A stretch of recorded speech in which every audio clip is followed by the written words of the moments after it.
This is the second in a series of 2 episodes on gossip and conflict. If you haven't heard episode 76, start there.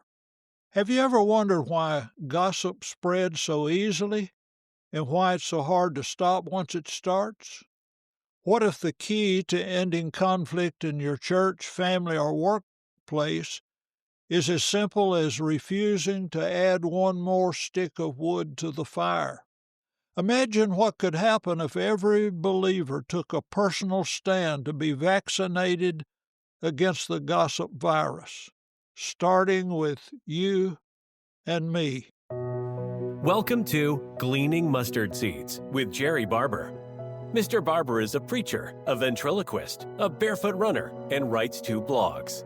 When Jerrie communicates, he encourages people, try not to learn very much. Find a mustard seed. In the next few minutes, try not to learn very much. Look for something you can do to move a mountain, remove a stumbling block, or provide a stepping stone for yourself or someone else. And now, here's Jerrie with this week's mustard seed. Well, why do people gossip anyhow? It's easy. It's easier to talk about somebody than to talk to the person of concern. Someone else could get the other person straightened out. Gossip is often an invitation for someone to talk to the person or persons who's bothering me. If that person can fix it, I won't have to. Secondly, it's exciting. Watching another person get what's coming to them gives people a rush. I may feel better when I can relate how someone else has done more wrong than I have, according to my accounting. But it's also a sin. God said don't do it. Mark 16:16 is read in my Bible. Jesus said it. I want to teach people how to be saved. Mark 18:15-17 is read in my Bible. Jesus tells how to address those who have missed the mark with us. I'm to go to that person who sinned. If that doesn't work, take 1 or 2 more. If that doesn't change him or me, I should involve more people to help. It helps no one. Everybody gets hurt. Individuals, churches, businesses, and other groups can't function well when people address their concerns to the wrong people. Gossip and tale-bearing divides churches, alienates family members, and harms business. How do you prevent gossip in yourself and discourage it in others? Let's talk about gossip and social media. Here are some tests for what I communicate on Facebook, X, or Twitter, TikTok, or Instagram. Number 1, is it true? Lying's wrong. Sharing and liking posts on Facebook and other platforms without verifying the accuracy is dishonest. It's spreading gossip. 2, is it kind? We're to speak the truth in love. 3, is it necessary? Matthew 12:35-37 says that every idle word that men shall speak, they will give an account of it in judgment. 4, are my motives right? 1 Corinthians 13:1-8 describes love. One of my biggest challenges is that love does not rejoice in iniquity. To be honest, I often enjoy finding out that people who disagree with me have made big mistakes. At least that's what I've heard. Another question, do I want to alienate 50% of all the people on the platform, such as Facebook? Do I want to offend them and never have an opportunity to talk with them about Jesus? Well, then why would people do it? Here's an illustration I think illustrates it well. This person said, when I was 12 years old, my best friend and I broke a window playing baseball. We looked around to see if anyone had seen us. No one was in sight except my youngest brother. We went over and offered him a piece of candy not to tell it. He refused it. I'll give you my baseball, I said. He said, no. Then what about my baseball and my new glove, my friend added. He said, no. Well, what do you want? And he said, I want to tell. And that's the reason people gossip. Peter Steinke said, Although we know today that secrets are a telltale characteristic of dysfunctional families, we often protect and refuse to expose irresponsible whisperers. Thus, many responsible people, by not facing up to the secrecy, participate in another kind of secrecy about the secrecy. It's all very anxious behavior. Here's what I found in church after church where I have worked with an intervention to stop serious conflict.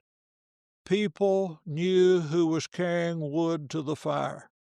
It's so well known that I made text expander snippets, shortcuts on my computer to write the names of a few people who were carrying wood to the fire.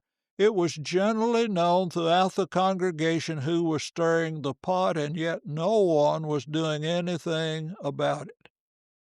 If a situation is chronic, if it's been going on a long time, it's because everybody likes it the way it is more than what it would take to change it. Dave Ramsey has a no gossip policy in his business.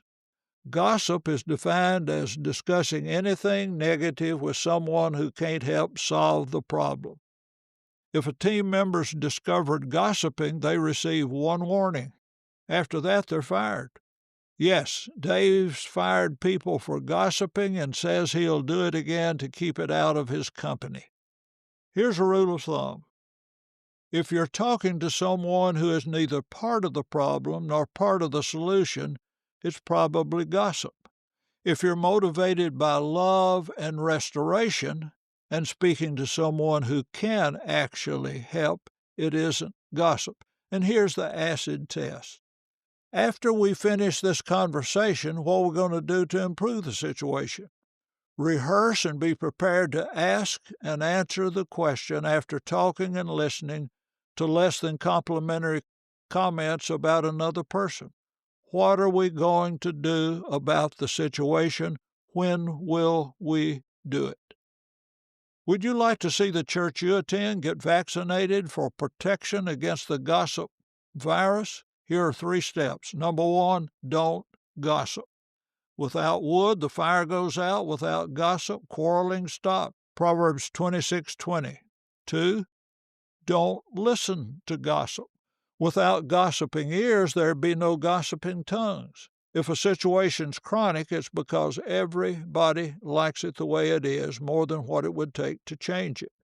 This is from Bell South News, March 1977. The title of the article, It Takes Two to Make a Successful Obscene Call. It can happen any time, in mid-afternoon, late at night, even at the dinner table.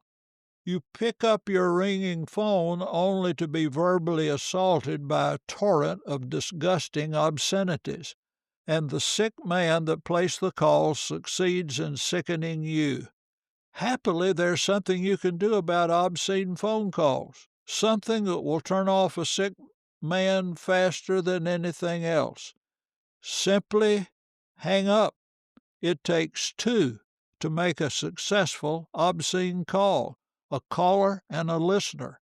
In effect, by hanging up, you immediately neutralize the obscene caller. Law enforcement agencies, together with South Central Bell, are making these risky times for obscene callers. They risk not only their reputations, but a fine and jail sentence as well. Someday, obscene phone calls may be entirely eliminated. But until the time comes, the best way to deal with the obscene caller's hang-up is to hang up. And to neutralize gossipers, don't listen to gossip.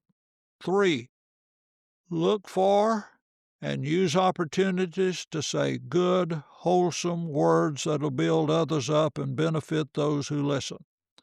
Ephesians 4:29, Paul wrote, do not let any unwholesome talk come out of your mouths, but only what is helpful for building others up according to their needs, that it may benefit those who listen. If we stop adding wood to the fire and start building with grace, the church can become a place where conversations bring life, not destruction.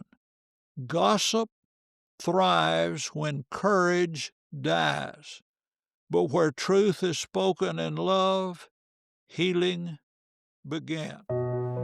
Thank you for listening to Gleaning Mustard Seeds with Jerrie Barber. If you found a mustard seed, send a text or email with the link to a friend. This podcast was brought to you by Gail Barber's book, Fleecy Clouds, One Woman's Story of Surviving and Thriving After Childhood Abuse, by Gail Champion Barber and Alice Sullivan. Gail writes in the introduction to her book, I hope you find a blessing in this book that will add to your life and you can share with others. A difficult beginning didn't ruin the remainder of my life, and it doesn't need to ruin yours either. You can order your book from Amazon. There is a link in the show notes. Thank you for listening. Jerrie looks forward to next week as we continue to collect and plant mustard seeds.